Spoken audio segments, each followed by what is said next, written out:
بسم اللہ الرحمن الرحیم۔ السلام علیکم ورحمۃ اللہ وبرکاتہ۔ دی انفو سائٹ کی نئی ویڈیو کے ساتھ رضوان خان حاضر ہوں۔ ایک دفعہ ایک گھوڑا ایک گہرے گڑھے میں جا گرا اور زور زور سے آوازیں نکالنے لگا۔ گھوڑے کا مالک ایک کسان تھا جو کنارے پر کھڑا اسے بچانے کی ترکیبیں سوچ رہا تھا۔ جب اسے کوئی طریقہ نہیں سوجھا تو ہار مان کر دل کو تسلی دینے لگا کہ گھوڑا تو اب بوڑھا ہو چکا ہے، وہ اب میرے کام کا بھی نہیں رہا، چلو اسے یوں ہی چھوڑ دیتے ہیں، اور گڑھے کو بھی آخر ایک نہ ایک دن بھرنا ہی تھا، اس لیے اسے بچا کر بھی کوئی خاص فائدہ نہیں۔ یہ سوچ کر اس نے اپنے پڑوسیوں کی مدد لی اور گھڑا بند کرنا شروع کر دیا۔ سب کے ہاتھ میں ایک ایک بیلچا تھا جس سے وہ مٹی، بجری اور کوڑا کرکٹ وغیرہ جو چیز بھی ملی وہ اس گڑھے کے اندر ڈالتے گئے۔ گھوڑا اس صورتحال سے بہت پریشان ہوا۔ اس نے اور تیز آوازیں نکالنی شروع کر دیں۔ کچھ ہی لمحے میں گھوڑا بالکل خاموش سا ہو گیا۔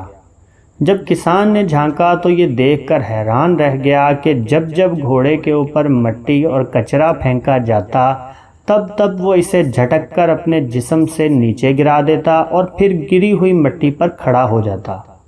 یہ سلسلہ کافی دیر تک چلتا رہا۔ کسان اپنے پڑوسیوں کے ساتھ مل کر مٹی اور کچرا پھینکتا رہا اور گھوڑا اسے اپنے بدن سے ہٹا کر اوپر آتا گیا اور دیکھتے ہی دیکھتے اوپر والی سطح پر پہنچ کر باہر نکل گیا۔ یہ منظر دیکھ کر کسان اور اس کے پڑوسی سکتے میں آ گئے۔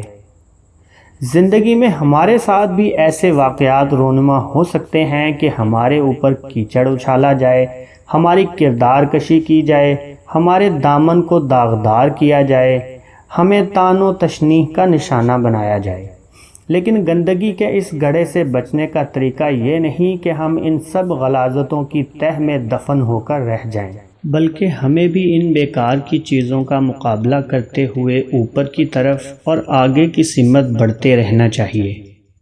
زندگی میں ہمیں جو بھی مشکلات پیش آتی ہیں وہ پتھروں کی طرح ہوتی ہیں، مگر یہ ہماری عقل پر منحصر ہے کہ آیا ہم ہار مان کر ان کے نیچے دبتے چلے جائیں یا ان کے اوپر چڑھ کر مشکل کے کنویں سے باہر آنے کی ترکیب کریں۔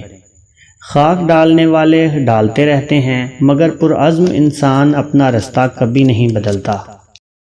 چینل کو سبسکرائب کر کے بیل آئیکن دبا دیں تاکہ اس طرح کی ہر اچھی ویڈیو کا نوٹیفیکیشن آپ کو سب سے پہلے مل سکے۔ ملتے ہیں کسی ایسی ہی اچھی ویڈیو میں، تب تک کے لیے اللہ حافظ۔